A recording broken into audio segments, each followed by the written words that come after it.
Happy hammering, everybody. This is 4 movements of a multi-round training session. 90 seconds of work, 30 seconds of rest. This is a full body sequence.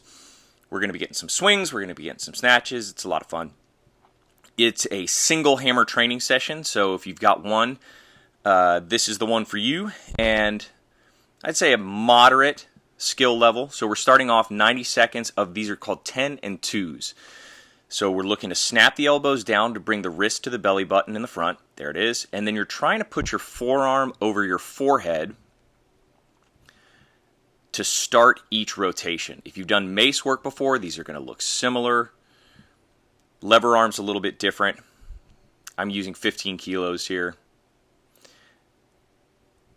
And the cue we use around here at BAMF Hammer all the time is armpit lemonade. So as you're snapping those elbows down, if you had half a lemon under your armpit, you should squeeze tight enough to juice that sucker down the sides of your body. We're going to keep this video going in real time, so if you want to train along with it, you can. And note how the body weight is shifting from one foot to the other away from the path of rotation. And now I'll be quiet until the next movement.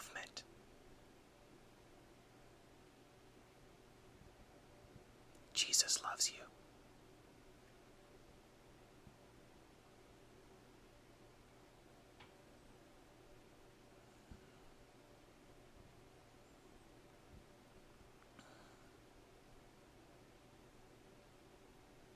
That's 90 seconds. Let's take a quick 30-second break. All right, up next, we've got a high pull flip swing. Everything that's based off of a swing orientation needs to be loaded just like a kettlebell. So deep fold. Don't fold at the hip too early. Squeeze hard through the glute. Contract the quad. Snap those hips forward. This one we're going to alternate. It's going to be a high pull, so driving the elbow back behind the body, up nice and high. Right there. Push forward. There's the flip to switch hands. Now, if you're not there yet, you don't have a flip swing, you can get any other switch variation you'd like. I've done this before where I switch coming off of the top of the high pull, so switching there, where I toss the hammer forward and just grab it with the other hand. That one's also a little moderately advanced. A standard alternating swing will get you there as well. If you're just experimenting with flip swings, something that is worth paying a lot of attention to, and probably the hardest part to get with a flip swing, is getting the handle rotation to land so you're not stepping forward or stepping back. And that just takes reps and practice. Okay? Driving that elbow back behind you, almost like you're trying to elbow somebody in the face, move it quick, and then punch it forward. We got to get that movement done before gravity takes over.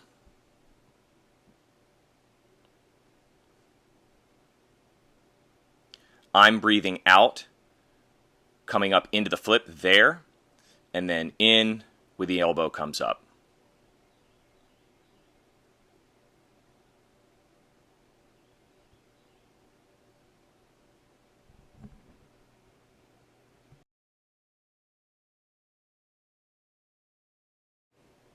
Good job.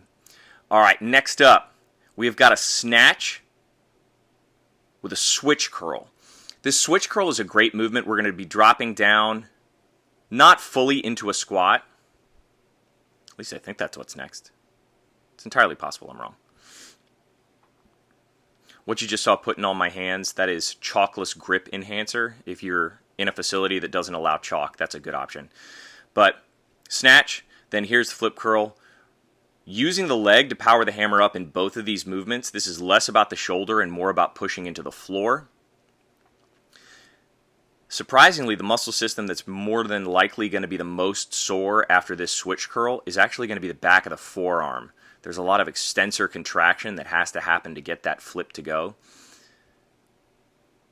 If you are just trying this movement for the first time, what I see out of people often is they're trying to switch it too fast. They're trying to flip it too fast. If you give it some airtime, you've got more time to get your hands switched out. So give the hammer a little bit more of a pop, so one hand can retreat while the other hand chases in. And then for the snatch, I'm trying to get my arm to extension. It's not a press, it's a drive through the floor that gets that weight all the way up to the top. And then I'll lock out. Do the best you can to avoid letting the head sit on your actual knuckles. One, because it gives your hand a break, it gives your grip a break. But two, you'll wear a little blister on your thumb. And it's not a fun hole to have in your hand.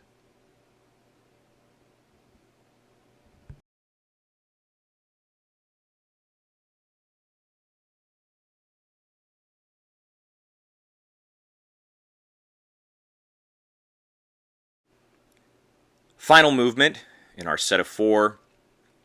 This is a double pullover squat with a hand pass through a swing. So we're going to start with the swing, take the hammer back behind the body into the first pullover, drop into the squat, elbows touch knees as a marker of depth. As we stand back up, we're going to return the hammer back to that pullover position before we get our swing hand pass. Most complicated part of this movement is going to be the hand pass more likely than not, especially if you're just getting used to your BAMF hammer for the first time. So there's my pullover, second pullover, and here's the hand pass. Let's talk about what's happening here. My dominant hand is the hand closest to the pommel. Just think of it like that. Whenever you're holding your hammer, your dominant hand, unless there's only one on there, it's going to be the hand closest to the pommel. Which I guess if there's only one hand on there, wherever your hand is closest to the pommel. Brilliant. But that hand on my way into my swing, right about here, is going to come off. My non-dominant hand is going to slide to the pommel during the swing. And then when I come back up and get into that next pullover position, the hand that was removed is going to reattach itself to the handle in the non-dominant position. This is called a hand pass or a hand ladder.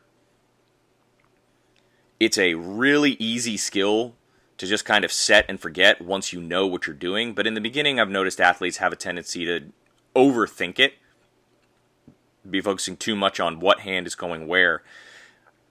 Realistically speaking, it's the most natural way to do this if you're trying to switch hands through a movement like a swing. A little bit of attention and a little bit of practice, you'll get it, and you won't be able, oh, that guy dropped his earbud. You'll get it down and you'll never notice it again. So there's 90 seconds, 4 rounds, 10 minutes of work total because you take a 2-minute break in between each one, 40-minute workout. Happy hammering.